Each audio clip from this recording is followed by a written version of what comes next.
आज ही Doubtnut app download करें। Doubtnut पर होगा अब आपके सभी मैथ्स, केमिस्ट्री, फिजिक्स और बायोलॉजी डाउट्स का सफाया। बस अपने क्वेश्चन की फोटो खींचो, उसे क्रॉप करो और तुरंत वीडियो सोल्यूशन पाओ। Download now. इस क्वेश्चन में हमारे को कहा है कि एन इंजन ऑफ 100 एचपी यानी एक 100 एचपी का इंजन है, वो एक ट्रेन को खींचता है जिसका वजन हमारे को 100 मेट्रिक टन गिवन है और इसकी वेलोसिटी 36 किलोमीटर पर आवर। हमें कोफिशिएंट ऑफ फ्रिक्शन फाइंड करना। तो हम देखते हैं कि मान लो यहाँ एक ट्रेन मूव कर रही है इस डायरेक्शन में, इसमें क्या लग रहा होगा? फ्रिक्शन लग रहा होगा।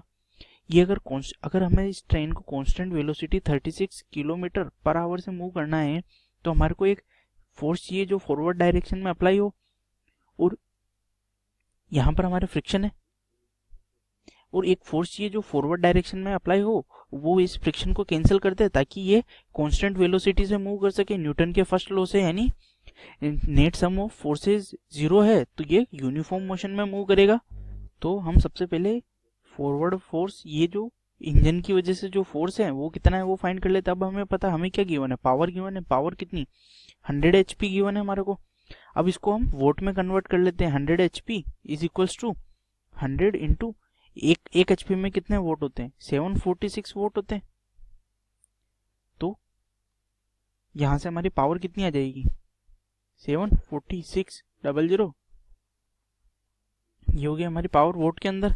अब हमारे को गिवन क्या है? अब पावर है। अब पावर से फोर्स कैसे निकालते हैं? हमें पता है force into V is equals to power, यानी फोर्स इंटू वेलोसिटी किसके? पावर के इक्वल है। यानी एक किसी भी है ना गाड़ी को हम अगर एफ फोर्स से धक्का दे रहे हैं और वो वी वेलोसिटी से आगे मूव कर रही है तो हम पावर कैसे लिखते हैं? F into V. तो सेम इधर भी लिखेंगे, power is equals to F into V. Power हमारे को गिवन है 746,000 is equals to F. Force हमारे को निकालना है कि ट्रेन पे हमें फॉरवर्ड फोर्स कितना लगाना पड़ रहा है? F into V. वेलोसिटी दे रही है 36 किलोमीटर पर आवर। तो अब अगर हम इसको मीटर पर सेकंड में कन्वर्ट कैसे करेंगे? इसको डिवाइड बाय 3.6 कर देंगे तो ये मीटर पर सेकंड में आ जाएगा।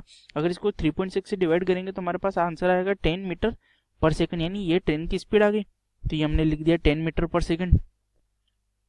यहाँ से हमारे फोर्स की वैल्यू कितनी है? हमारे फोर्स की वैल्यू आई 7460 न्यूटन, यानी जो इंजन ट्रेन पे जो फोर्स लगा रहा होगा वो होगा 74600। ये आ गया हमारे पास फोर्स। अब ये फोर्स किसको बैलेंस कर रहा होगा? ये फोर्स हमारा इस फ्रिक्शनल फोर्स को बैलेंस कर रहा होगा और नेट फोर्स का सम 0 है।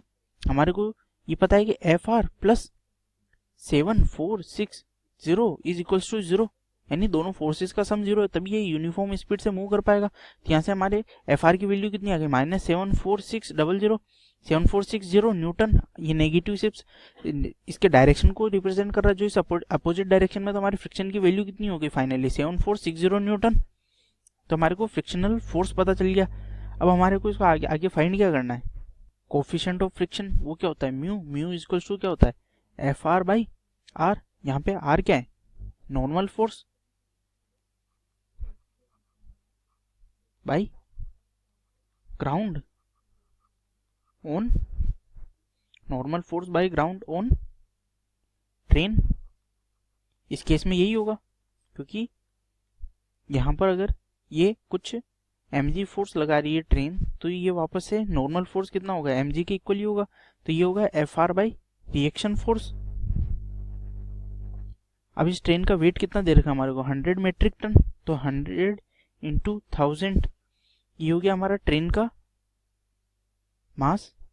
अभी इसको इंटू 9.8 करेंगे तो ये हो जाएगा ट्रेन का टोटल mg, यानी ग्रेविटेशनल फोर्स ट्रेन की वजह से ग्राउंड पे। अब अगर ये ग्रेविटेशनल फोर्स है तो सरफेस वापस से ग्राउंड वापस से ट्रेन के ऊपर कितना नॉर्मल लगा रही होगी? सेम इतना कितनी नॉर्मल लगा रही होगी। तो ये हमारा हो गया रिएक्शन फोर्स। और फ्रिक्शन हमने ऊपर फाइंड ही कराया था। यहाँ से हमारे म्यू की वैल्यू कितनी आएगी? 7460 upon 9.8 into 10 to the power 1 2 3 4 5 10 to the power 5। यहाँ से हमारे म्यू की वैल्यू कितनी आएगी? 0.0076। ये हो गई हमारी म्यू की फाइनल वैल्यू। क्लास 6 से 12 से लेके नीट, IIT, JEE मेंस और एडवांस के लेवल तक 10 मिलियन से ज्यादा स्टूडेंट्स का भरोसा। आज ही डाउनलोड करें डाउटनेट ऐप या व्हाट्सएप कीजिए अपने डाउट्स 8400 400 400 पर।